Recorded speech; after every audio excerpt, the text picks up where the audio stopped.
అందరికి నమస్కారం. మరి ఇట్లాగే సుఖ సంతోషాలతో శ్రీనివాస్ యాదవ్ గారి నాయకత్వం. ఇబ్రహీంపట్నం కల్తీ మద్యం నేపథ్యంలో మాజీ మంత్రి జోగి రమేష్ పై ఆరోపణలు కొనసాగుతున్నాయి. ఈ నేపథ్యంలో కుటుంబం సమేతంగా విజయవాడ కనకదుర్గమ్మ దేవస్థానాన్ని దర్శించుకున్న ఆయన తనపై వచ్చిన ఆరోపణల్లో ఎలాంటి నిజం లేదని మరోసారి స్పష్టం చేశారు. తిరుపతి వెంకన్న విజయవాడ కనకదుర్గమ్మ సాక్షిగా తాను కల్తీ మద్యం వ్యవహారంలో ప్రమేయం లేనని ప్రమాణం చేస్తానని జోగి రమేష్ ప్రకటించారు.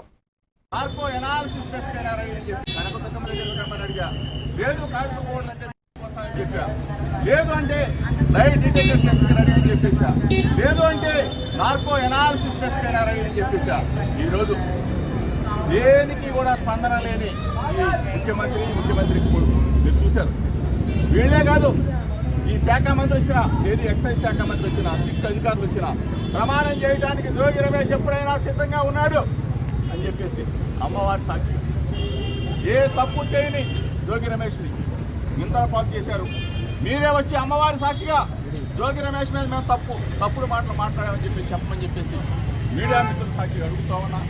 నేను అమ్మవారి ఎదుట ప్రమాణం చేసి మీడియా మిత్రుల సాక్షిగా రాష్ట్ర ప్రజలందరికీ కూడా నేను జోగి రమేష్ నిబద్ధత, విలువలు, విశ్వసనీయత, నా హృదయాన్ని గాయపరిచిన వ్యక్తులని అమ్మవారు వారికి మొట్టికాయలు వేసి వారికి ఇటువంటి తప్పుడు ప్రచారాలు చేయొద్దని చెప్పేసి మీడియా మిత్రుల ద్వారా విజ్ఞప్తి చేస్తూ మీ అందరూ కూడా నా భావాన్ని, నా హృదయాన్ని ఒక్కసారి రాష్ట్ర ప్రజలకి తెలియజెప్పాలని చెప్పేసి ఈ ప్రభుత్వాన్ని పాలించే ముఖ్యమంత్రి చంద్రబాబు, ముఖ్యమంత్రి